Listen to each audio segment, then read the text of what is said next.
A PUC-Rio tem o prazer de estar iniciando hoje um fórum permanente de ESG, ISD, como queira, né?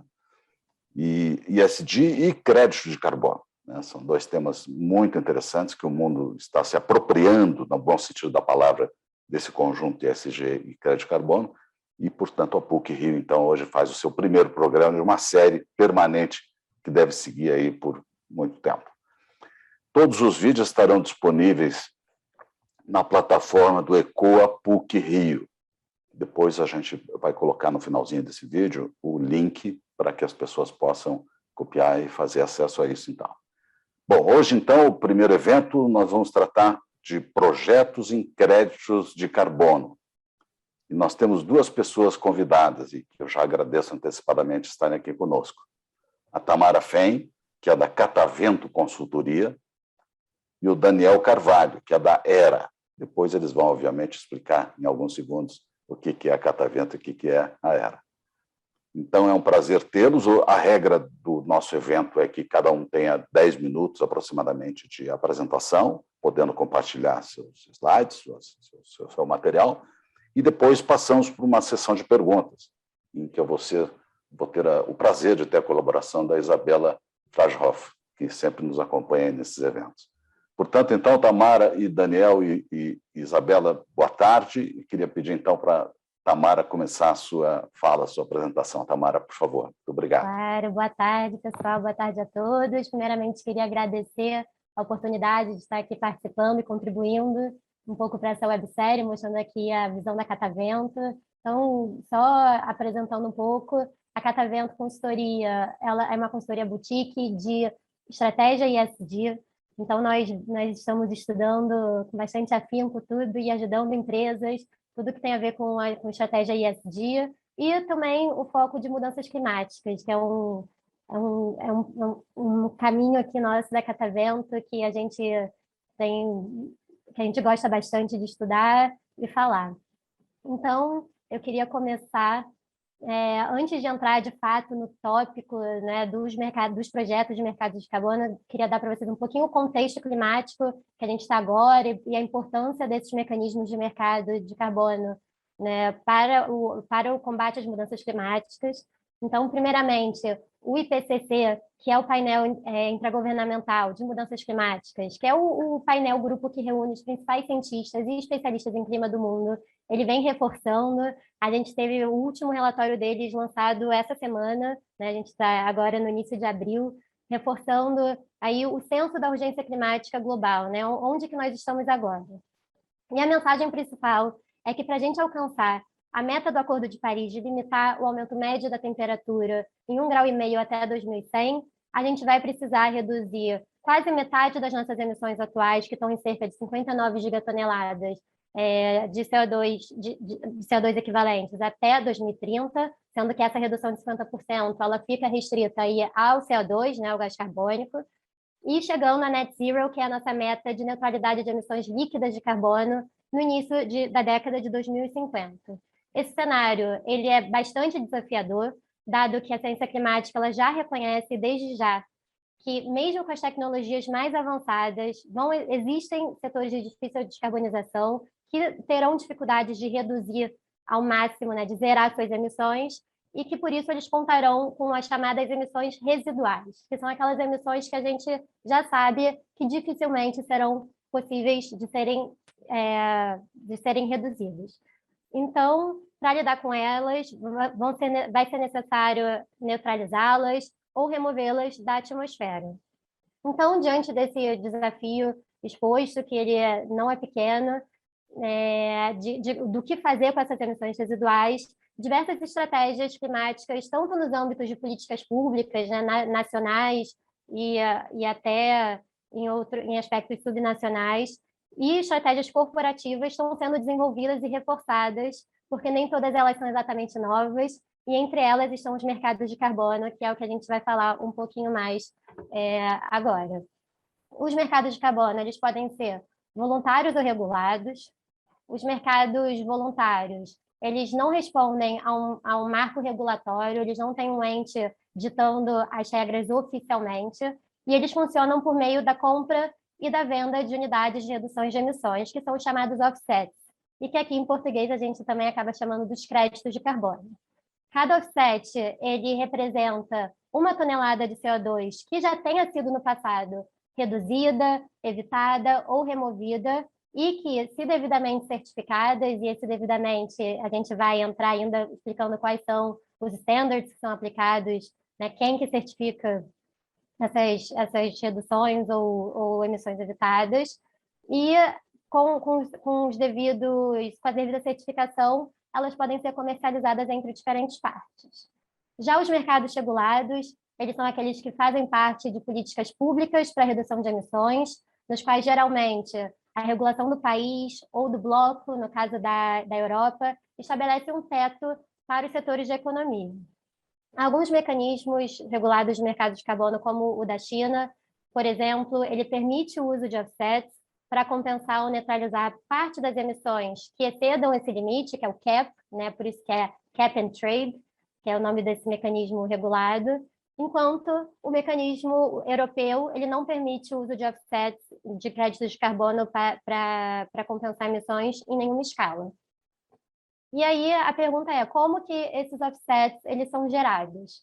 Primeiramente, deve haver, como eu já mencionei, uma redução ou remoção de 1 tonelada de CO2 em algum projeto que seja comprovada, e essas informações técnicas elas são submetidas a uma instituição certificadora, como, por exemplo, a Verra, a Gold Standard, que são as que mais atuam aqui no Brasil.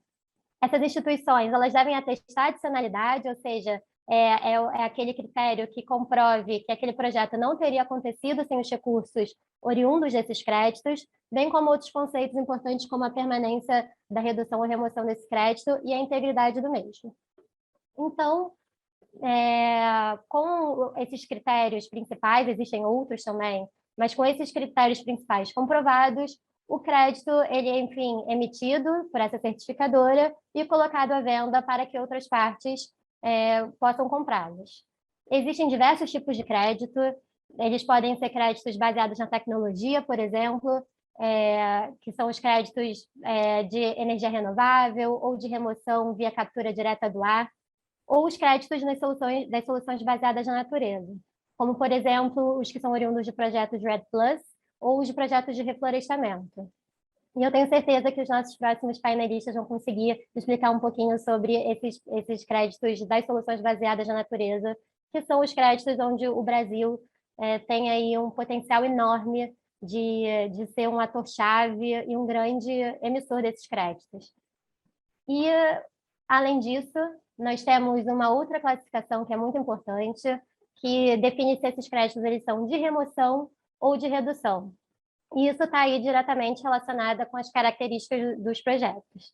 Atualmente, o mercado ele possui uma maioria absoluta de créditos de redução e emissão evitada, mas nós vemos aí nos estudos, nas tendências, que para o futuro, para a gente conseguir lidar com aquelas emissões residuais que eu mencionei anteriormente, as remoções de carbono elas vão ser chave, e com isso, cada vez mais, esses projetos dessa natureza que, de fato, conseguem remover, seja por reflorestamento, né, fazer uma remoção adicional do carbono que está na atmosfera, ou seja, por soluções tecnológicas, eles vão ser cada vez mais valorizados e mais procurados.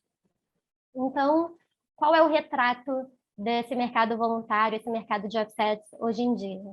Nós temos os dados da Ecosystem Marketplace, que é a base de dados, é a nossa fonte primária relacionada aí com as movimentações do mercado voluntário, e os dados mais recentes deles indicam que o mercado voluntário alcançou aí um valor recorde ano passado de US$ 1 bilhão em valor transacionado, e esse valor, é difícil a gente ter noção se isso é muito ou pouco, né, mas esse valor ele representa um aumento de 111% em relação ao ano anterior, que o valor total transacionado foi de cerca de US$ 473 milhões. E, em termos de volumes, também houve um aumento bastante expressivo.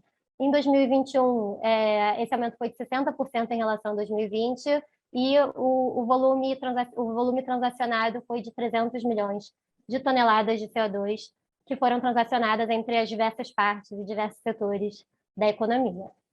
Então, o que nós temos é que a tendência é que esse mercado ele vai seguir crescendo, principalmente com o aumento das metas de net zero, que a gente vê tanto por parte dos países, aí a gente viu a COP26 recentemente, né, mostrando aí quantos países que estão se comprometendo também com a neutralidade líquida de emissões líquidas, e também os compromissos corporativos.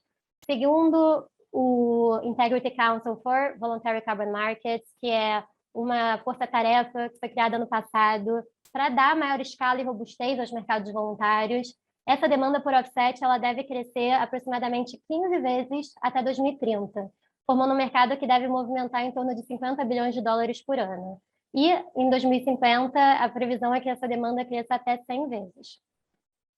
E aí, para a gente entender a diferença entre os projetos, né, quais são os possíveis, quais serão os mais importantes, a gente precisa observar o momento que nós estamos atualmente.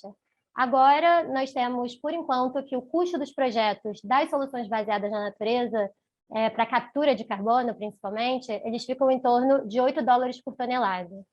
Enquanto que as soluções tecnológicas, elas ainda estão muito mais caras. A gente tem, por exemplo, preços de CCUS alcançando cerca de 125 dólares por tonelada de CO2 em 2019, e os projetos de captura direta do ar. Tem um famoso que saiu ano passado, que foi, eu acho que foi a primeira planta que começou a operar lá na Islândia, e eles venderam seus créditos por 300 dólares por tonelada de CO2, e empresas como a Microsoft, por exemplo, já anunciaram, né, a compra desses créditos. Outra diferença importante é que as soluções baseadas na natureza, elas apresentam diversos co-benefícios que vão além da agenda climática, como, por exemplo, a melhoria da qualidade do ar, a proteção à biodiversidade, o aumento de disponibilidade hídrica e outros aspectos que também são bons para a sociedade, que não só, de fato, a luta climática. E o desenvolvimento, nesse sentido, nós temos que o desenvolvimento dos projetos de soluções baseadas na natureza, de fato, é uma grande oportunidade que o país pode e deve se apropriar. Apesar disso, a gente tem que alertar que nem tudo são flores, né?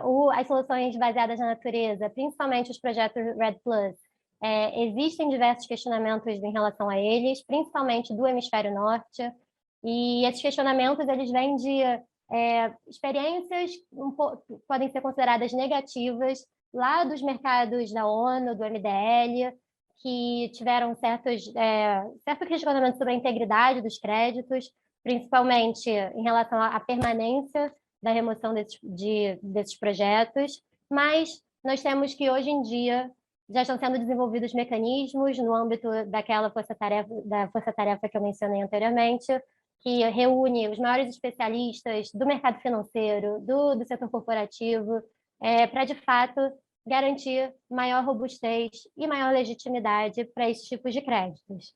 E os próximos painelistas também imagino que devam falar um pouco sobre isso. E, nesse sentido, para concluir, eu acho que a principal mensagem aqui para os project developers, né, para os desenvolvedores de projetos, aqui é uma.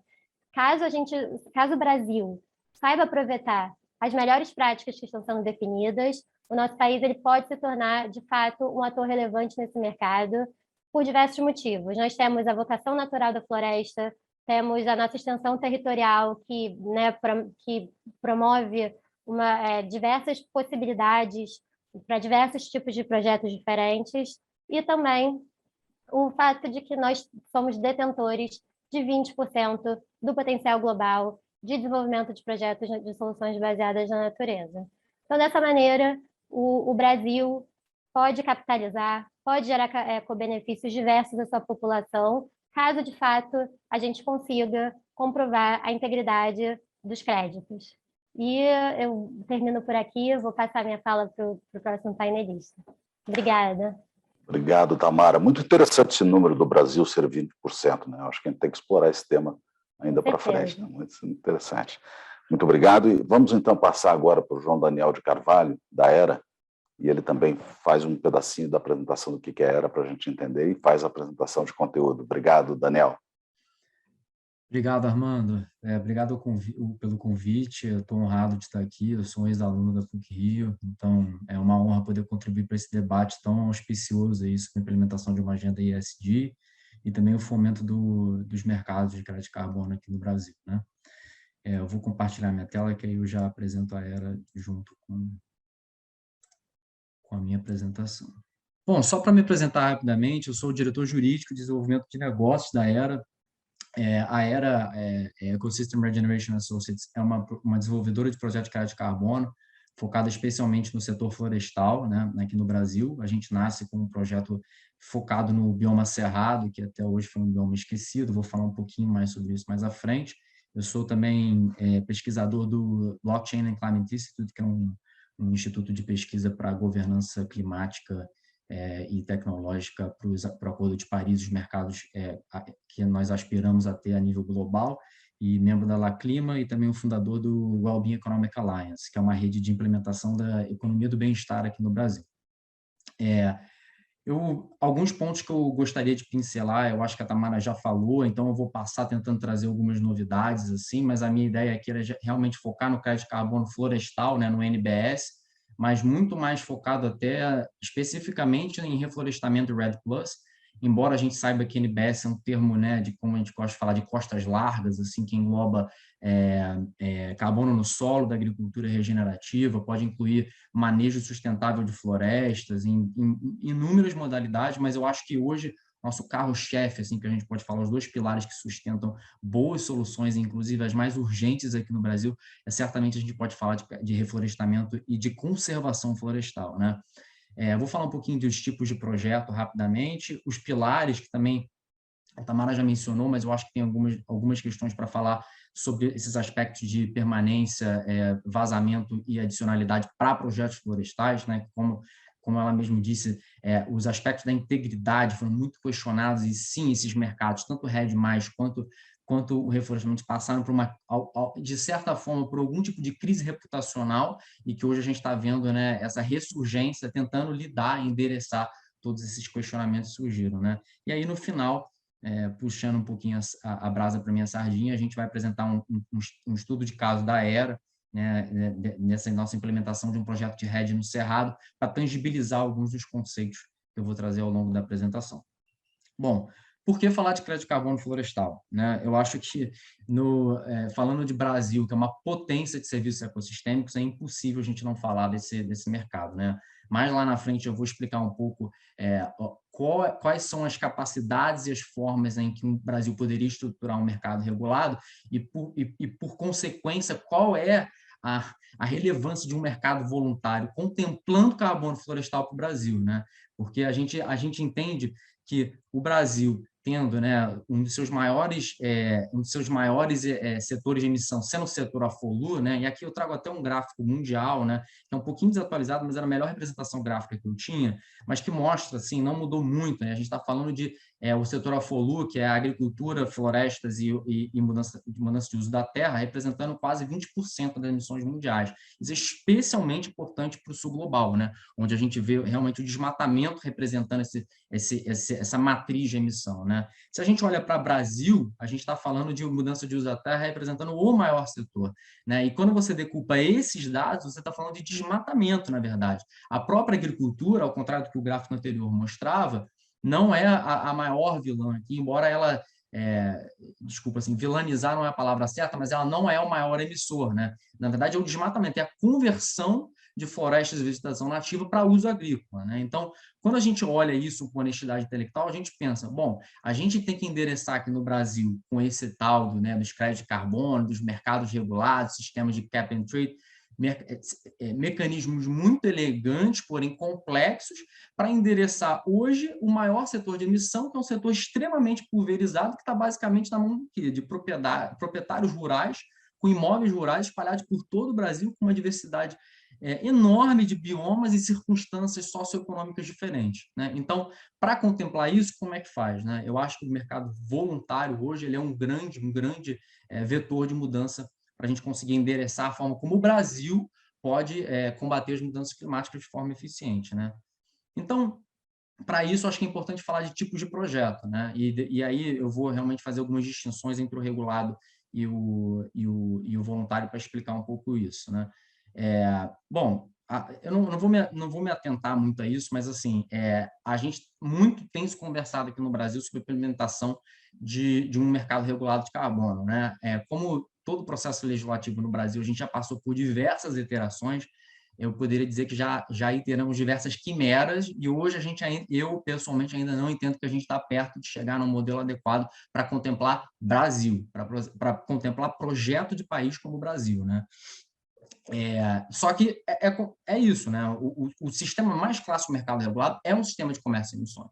Então, no Brasil, que é um país, né, com as nossas proporções, com as nossas alocações para os setores, como que a gente vai fazer para criar um mercado regulado que talvez não represente né, um aumento incabível para o custo do Brasil? Como é que a gente faz isso no Brasil, né? Então, isso é uma pergunta muito importante para a gente fazer. Hoje, a gente está tentando criar um sistema híbrido no PL, que eu não me recordo agora o número, mas o PL que está, né, contemplando o mercado de carbono, ele tenta fazer um sistema híbrido que tem muitas falhas e, eventualmente, a gente pode até discutir isso mais à frente. Só que a gente tem o mercado voluntário, né? O mercado voluntário, como a Tamara também disse, é um mercado que é uma transação privada entre partes, pode ser mais uma operação como um mercado de balcão, né? Mas na maioria das vezes ele não é, na maioria das vezes ele é literalmente uma transação entre partes privadas. De um lado, uma corporação, do outro lado, falando de carbono florestal, um proprietário, né? Um proprietário que quer receber pagamento por serviços ecossistêmicos, né? E isso pode ser feito de muitas formas, né? E hoje no Brasil a gente vê aí REDD+ e realmente reflorestamento como grande expoente desse mercado, né? Eu acho que assim a VCS hoje é o grande padrão, tá? Por experiência própria, por trabalhar com ela, a gente vê reputação, melhoria nas metodologias, processo de participação dos stakeholders e aí uma evolução exponencial nesse mercado, né? Só para trazer um dado, hoje mais de 80% dos projetos de NBS estão registrados na Verra, né? Mas a gente vê aí hoje uma briga por novos standards, tentando também ter espaço, tentando criar suas agendas próprias, que por um lado também é muito rico para trazer diversidade, trazer mais mecanismos, inovação. Mas então, contemplando o reflorestamento, e rapidamente eu sei que a gente tem um segmento só dessa websérie que é sobre regulação, mas só para trazer contextualização, né? O reflorestamento sempre foi o queridinho, né, dos créditos de carbono de NBS, muito porque eu acho que é mais fácil você tangibilizar isso a nível intelectual, né? Uma remoção é muito mais fácil você tangibilizar. Então, na cabeça das pessoas, quando você fala de sequestro de carbono, é muito fácil. Bom, você sequestra carbono no solo, sequestra na biomassa daquela floresta que está crescendo, daquela vegetação nativa, daquela gramínea, daquela savana, e assim por diante. Então, desde o começo, eu acho que a crise reputacional afetou menos, né, o reflorestamento, tanto que foi incluído no projeto do protocolo de Quioto, né? Então, desde o começo foi contemplado pelo MDL, que era um mecanismo em que países em desenvolvimento poderiam oferecer para países desenvolvidos offsets florestais, né? O REDD+ nunca foi contemplado, ele sempre andou em paralelo, né? E o mercado voluntário acabou que ele andou em paralelo a esses mercados regulados, porque com o desenvolvimento do mercado voluntário, ele acaba criando uma membrana. É uma membrana no sentido assim, figurativo mesmo, porque hoje o mercado voluntário se utiliza diretamente das metodologias que estão lá no MDL, no CDM Registry, e essas mesmas metodologias têm evoluído hoje junto com o mercado voluntário. Então, é muito interessante assim, esse cordão umbilical que se formou, né?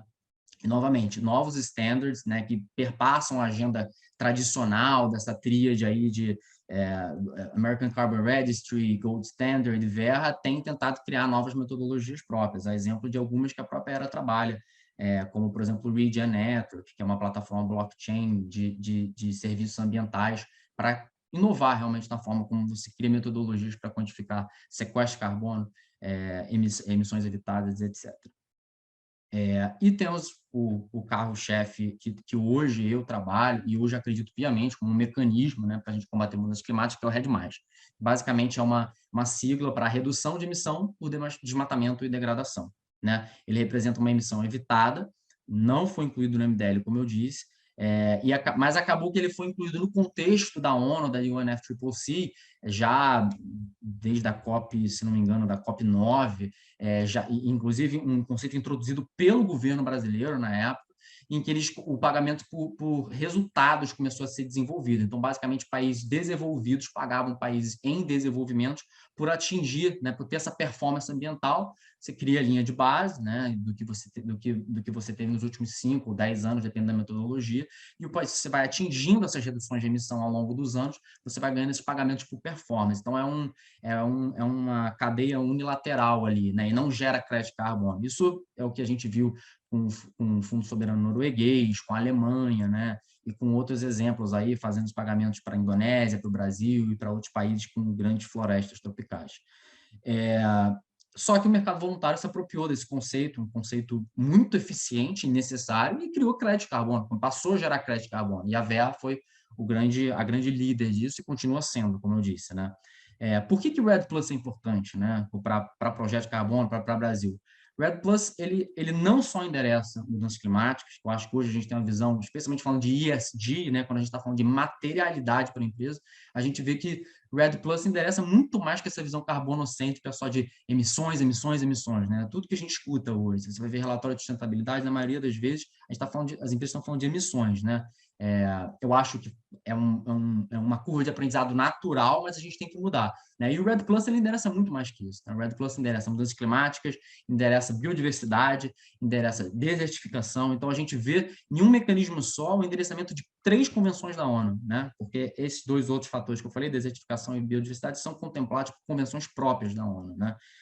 E convenções mais esquecidas e talvez que passaram, né, muito menos tempo no holofote, mas hoje estão começando também a ter sua própria agenda no sentido de pensar em crédito de biodiversidade, token de biodiversidade, trazer financiamento para esse elemento, né, dos serviços ecossistêmicos tão importantes. Aqui, basicamente, eu queria falar do Acordo de Paris, não querendo falar também muito de regulação, mas a gente vê que o Acordo de Paris tem uma leve mudança de percepção, né? O artigo 5º ele faz uma menção expressa às florestas, e hoje a gente sabe que os comitês técnicos da UNFCCC já estão conversando sobre, talvez, né, nos bastidores, muito se fala sobre tentar inserir metodologias de REDD+ no contexto do artigo 6, ou seja, na aspiração de criar um mercado mundial de carbono, né, do artigo 6, no 6.4, né, que é o artigo que fala sobre a criação de um mercado em que empresas e países poderiam estar, né, fazendo transações, o REDD+ talvez pudesse ser contemplado. E, de novo, aqui, só para complementar, eu pessoalmente vejo essa questão do REDD+ em implementação, endereçando tanto os aspectos da nossa crise ambiental ecológica, endereçando outras questões das ODS, os Objetivos de Desenvolvimento Sustentável, né? Como a Tamara também disse, a gente está falando de co-benefícios no REDD+, né? O REDD+, hoje os projetos mais reputados, vou falar isso um pouquinho mais para frente no estudo de caso da Era, eles precisam reinvestir em aspectos socioambientais. Então, a criação de uma matriz socioambiental para um projeto de REDD+ é essencial. Hoje, pessoalmente, eu diria que um projeto sem isso talvez nem não vai encontrar compradores nos próximos anos, né? E para falar de pilares de projeto, eu tinha separado os temas que já foram contemplados, mas eu vou tentar só falar do ponto de vista aqui do projeto florestal, né? Aqui a gente vê como a adicionalidade é importante, né? Veja como, por exemplo, um projeto de NBS que tenta plantar florestas comerciais de eucalipto, né? Por exemplo, como seria contemplado para você tentar fazer um projeto. Bom, se você tem uma empresa tentando fazer isso já é o core business dela, ela já planta, não faria muito sentido, não teria adicionalidade ela gerar crédito de carbono para esse sequestro, correto? Sim, mas há nuances. Há nuances porque as metodologias trazem o que chamam de toolbox, né? Bem específicas, e muitas vezes a gente vê uma certa oscilação entre como aplicar. Isso para dizer e concluir que a adicionalidade nem sempre é só um conceito econômico. Muitas vezes pode ser um conceito de práticas incomuns para a região, né? Pode ser o quanto que você consegue trazer de benefícios que não seriam contemplados se não fossem pelos créditos de carbono. Então, a matriz de impacto socioambiental é contemplada pela adicionalidade. Então, eu, pessoalmente, acho que é um pilar caríssimo para o projeto de carbono. Permanência, né, uma obviedade, assim, cada projeto vai ter um pilar de permanência diferente, mas a gente está falando aí para REDD+ 30 anos de projeto, porque se você compra um projeto que é uma emissão evitada, você tem que ter um mínimo de anos em que aquela emissão está sendo evitada, né? Então, os proprietários hoje estão se comprometendo com 30 anos, a gente sabe de metodologias e standards que querem relativizar isso. para sequestro, por exemplo, carbono de solo, a agricultura regenerativa é bem menor, e há críticas e discussões, tá? Eu não sou da área técnica científica, mas eu acompanho de perto e sei que há muitas discussões sobre como você fazer essa contabilidade, né? E, por fim, o vazamento, que para projeto realmente florestal, o REDD+, é muito importante. Isso, inclusive, é um conceito muito importante para mercados regulados, né?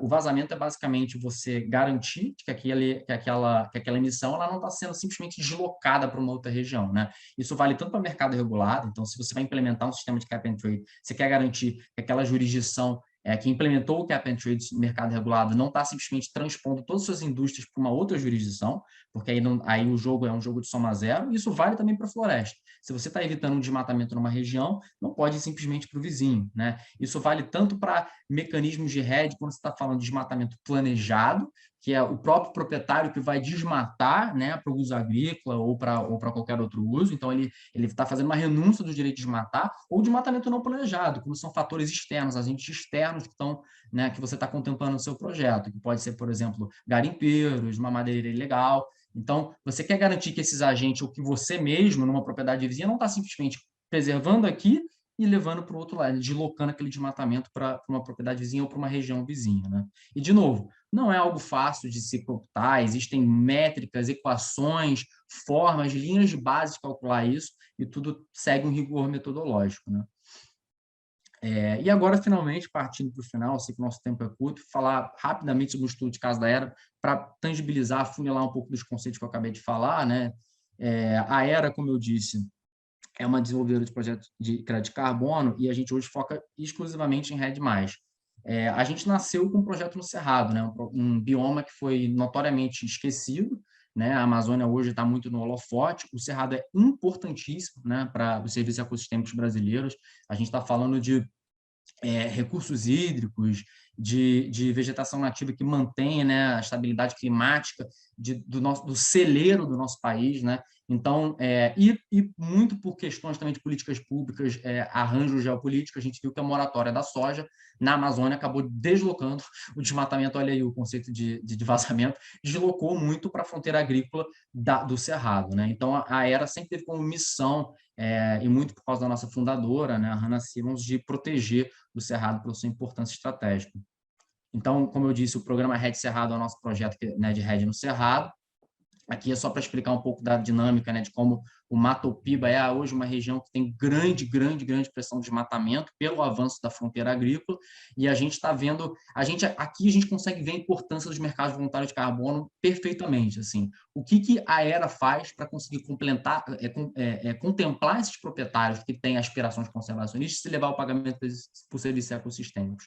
A gente basicamente aplica o conceito de adicionalidade, ou seja, a gente olha para o excedente florestal das regiões, né? Ou seja, o que está acima da reserva legal, que ele já é obrigado a proteger, e esse excedente florestal é elegível para gerar crédito, né? Então, você vê a elegância e a beleza do mercado voluntário de carbono e, como eu disse lá, contemplando diretamente a forma como o país, para criar um projeto ecológico para esse nosso país, um projeto de futuro de país, como a gente pode, de fato, reverter, né, essas nossas estatísticas atrozes que a gente tem visto de desmatamento e de, basicamente, desmoronamento ecológico, né? Então, aqui, a gente está atuando no Matopiba para convencer proprietários e produtores a preservar o seu excedente florestal, né?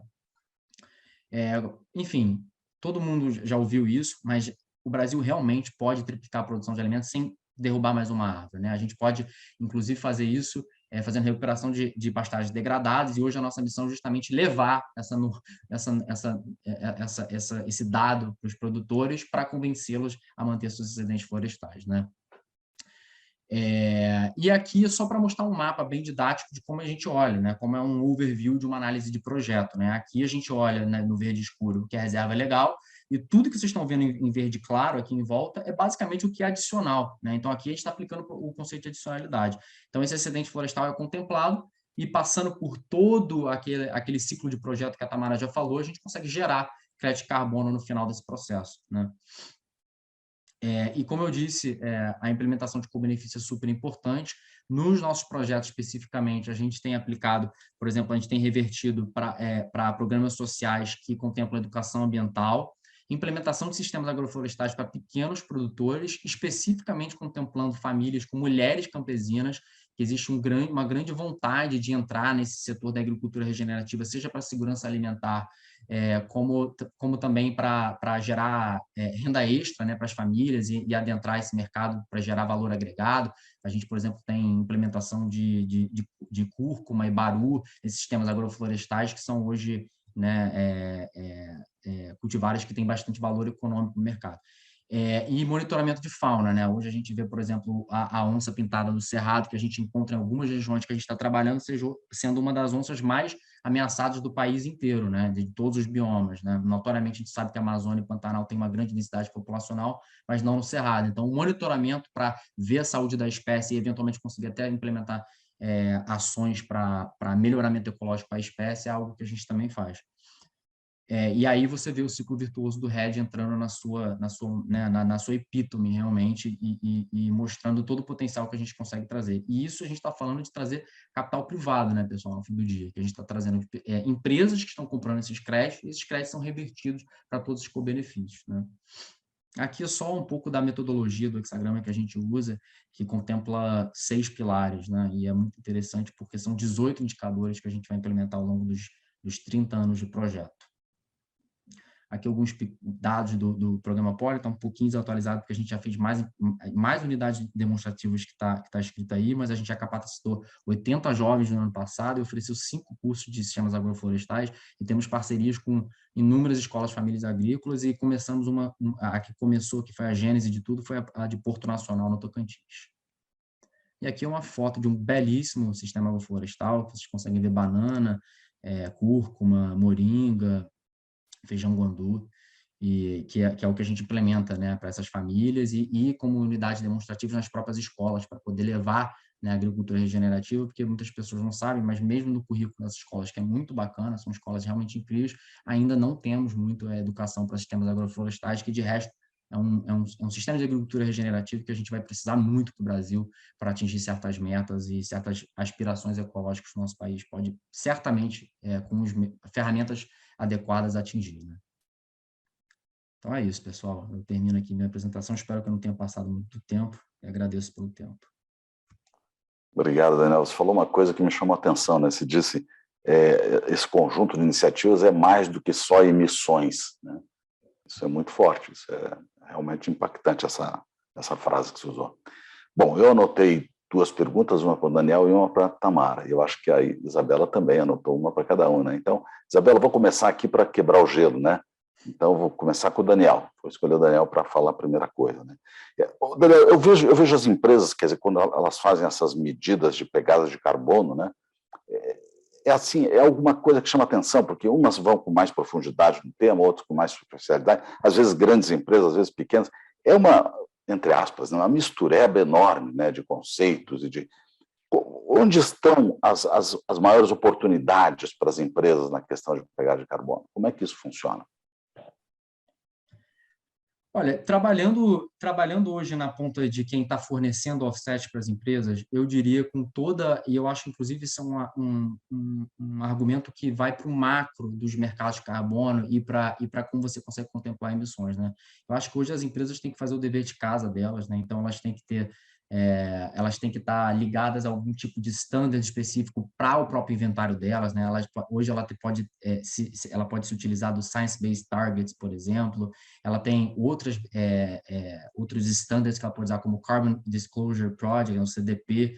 Então, eu acho que as empresas hoje têm que fazer o dever de casa, né? Então, quando eu vejo até, Armando, críticas ao próprio mercado de carbono, falando que os offsets são uma licença para poluir, a minha primeira reação é falar assim: a empresa hoje, ela fez um bom inventário de emissões, ela está, como a Tamara disse, só fazendo offset das suas emissões residuais, né? Essas emissões residuais é o quê? 10%, 20%? O que é aceitável? Ela leu o documento do Oxford Offsetting Principles, então eu acho que assim, aonde que está a oportunidade para as empresas. Eu acho que hoje é começar fazendo o dever de casa, né? Arrumando a sua própria casa. E aí depois, com a boa assessoria, consultoria, você consegue ir olhar para o mercado e ver onde você pode, por exemplo, comprar bons projetos, crédito de carbono, investir em energia renovável para, né, reduzir sua própria pegada no seu próprio parque industrial, por exemplo, ou até olhar para a Scope 3 e começar a olhar para o seu supply chain, que já é a evolução, né? Então, eu acho que é isso. Assim, eu diria que as oportunidades estão em começar no básico, que é fazer o dever de casa. Daniel, mas isso não depende do tipo desculpa, Isa, eu ia permitir, mas não depende do tipo de empresa, de indústria, quer dizer, uma indústria que trabalha num ambiente mais agressivo, mais complexo, ou naquelas que têm uma facilidade de trabalhar em lugares mais limpos, entre aspas, não depende muito disso? Certamente, a gente vai ter indústrias que vão ter muita dificuldade, exemplo da própria indústria de oil and gas, né, que é, assim, não tem o que falar, né, numa transição energética. Eu acho que a Tamara, trabalhando na Catavento, tem muito mais expertise para falar de transição energética, mas a gente está vendo exatamente isso, né? A gente vê uma demonização hoje de certos setores que estão tentando fazer esse dever de casa, como eu falei, só que fazer o dever de casa é muito difícil, né? É muito difícil. Tem realmente emissões que você não vai conseguir reduzir, e ela é uma curva que tem que ser gentil, né? A gente não tem como, de um dia para o outro, estar fazendo essa transição, fazendo corte de emissão, é realmente muito complicado. Então, eu acho que aqui a gente tem que tratar cada setor e decupar ele com honestidade intelectual, né? E fazendo justiça às possibilidades que eles têm, né? Com certeza. Exatamente. Isabela, por favor. Boa noite, obrigada, João, obrigada, Tamara. Foi uma aula, assim, para mim, que não sou muito estudiosa do tema, acho que eu aprendi bastante. Então, vocês foram super didáticos. Cabanha, eu vou começar pela Tamara para a gente fazer, para variar um pouquinho. Tamara, eu acho que uma das maiores preocupações assim, que a gente vê é a falta de padronização, de certa forma, desses padrões, né, desses standards. Então, como que você considera, qual é a importância de ter uma governança padronizada para fazer essa avaliação e certificação dos créditos, tanto nos mercados voluntários quanto nos futuros mercados da ONU? Claro, obrigada pela pergunta. Bom, gente, essa é uma pergunta muito importante porque ela toca na principal ferida, vamos dizer assim, dos mercados voluntários, que é a falta de confiança. A falta de confiança por parte do setor corporativo, de saber se vale a pena, né, se o investimento dos compradores, por exemplo, se o investimento que eles farão, de fato, trarão retornos, farão uma diferença, e também por parte dos desenvolvedores de projetos, se eles vão ter retorno ao desenvolver o seu projeto, mesmo antes, né, de conseguirem a capitalização disso. Então, tudo aqui tem a ver com a confiança e a garantia da integridade.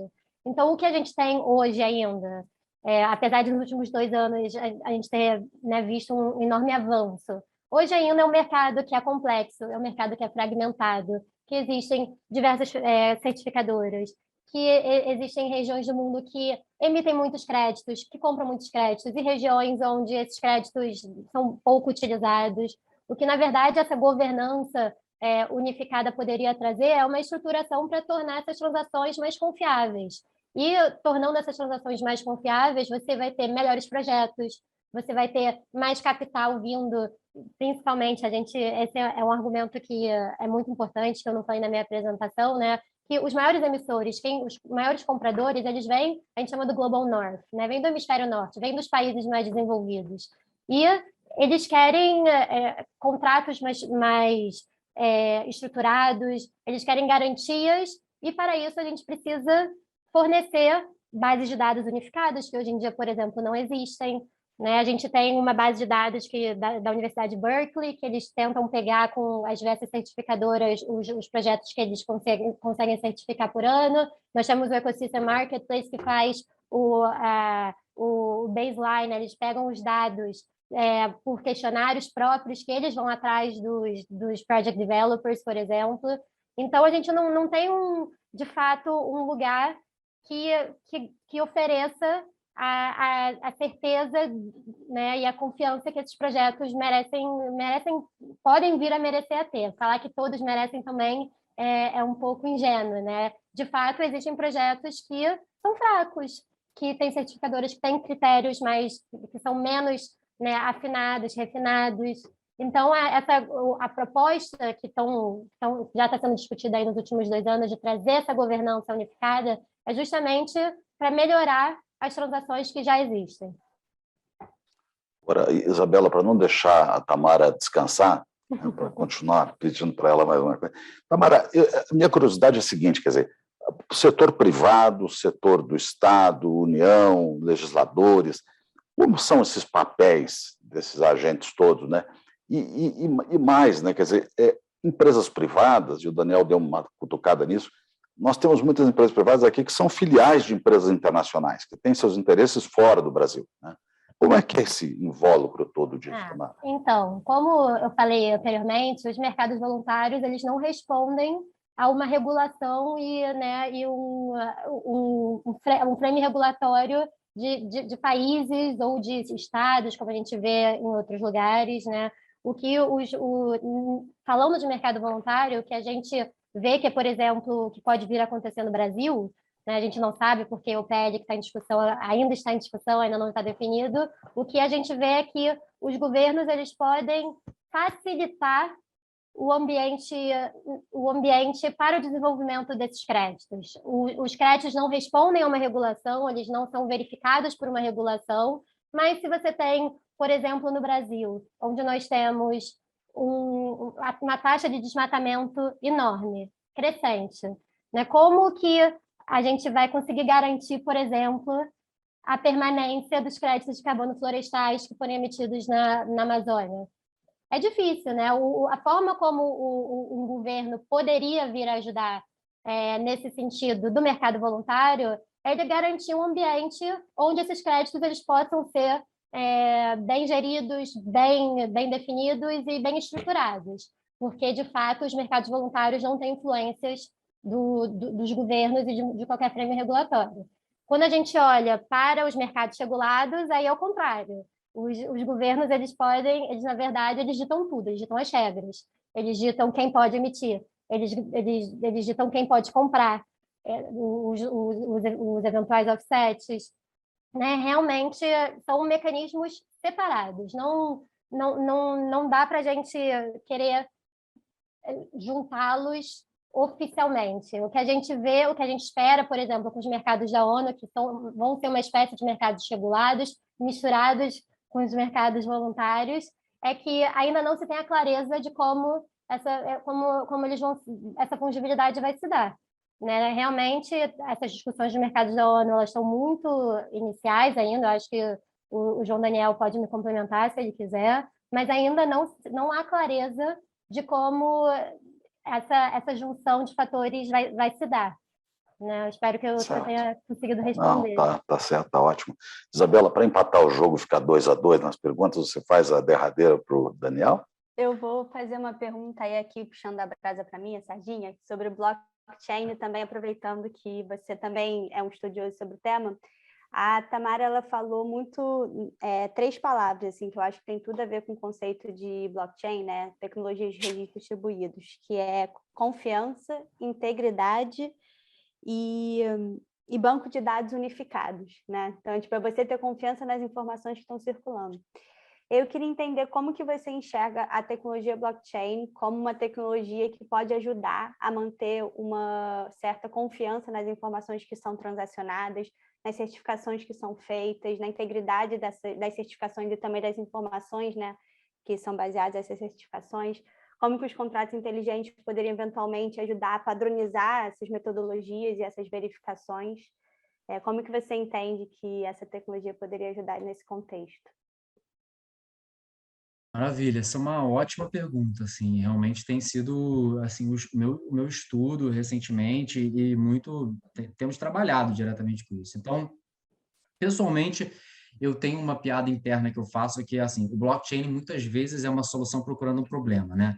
Nos mercados de carbono, ele de fato encontrou um ótimo problema para resolver.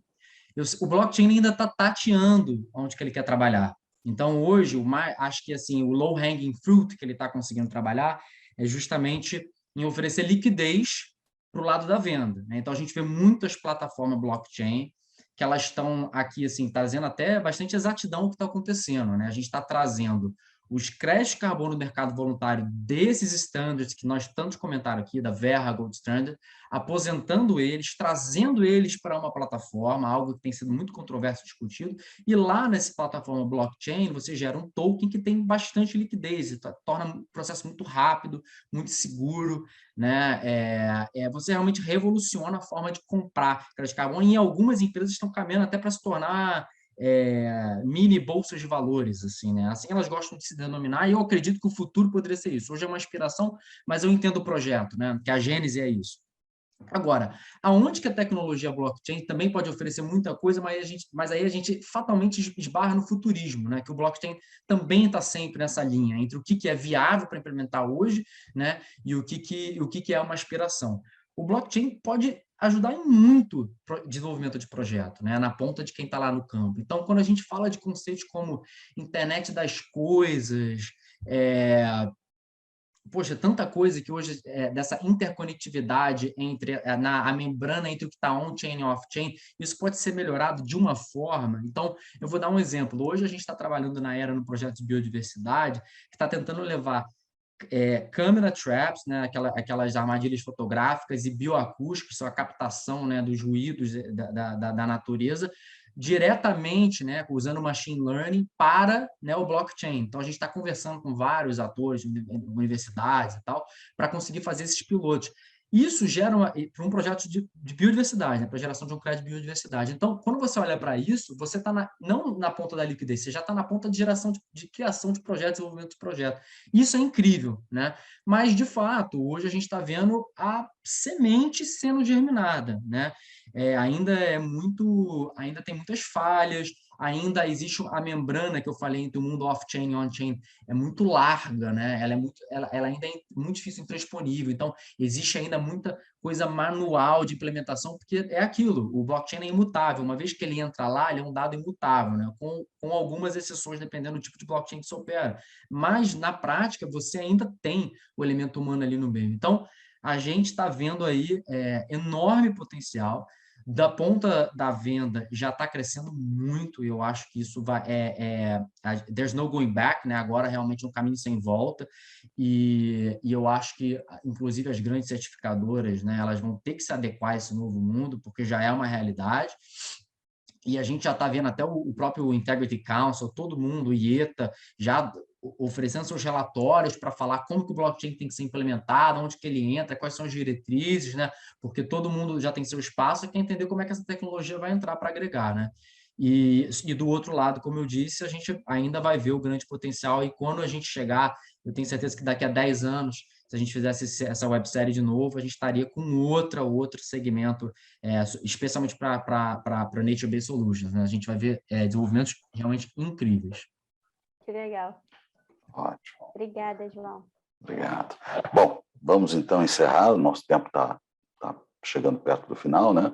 Então, o nosso primeiro evento da PUC Rio, projetos em créditos de carbono, e tivemos a presença ilustre da Tamara Fem, da Catavento, a quem agradecemos, e o Daniel Carvalho, da Era, também agradecemos, e especialmente a Isabela Frajov, da PUC Rio, nossa colega de profissão. Muito obrigado a todos, uma boa noite e até a próxima. Boa noite, obrigada pela oportunidade, foi um prazer estar aqui. Boa noite, pessoal, igualmente, foi um prazer.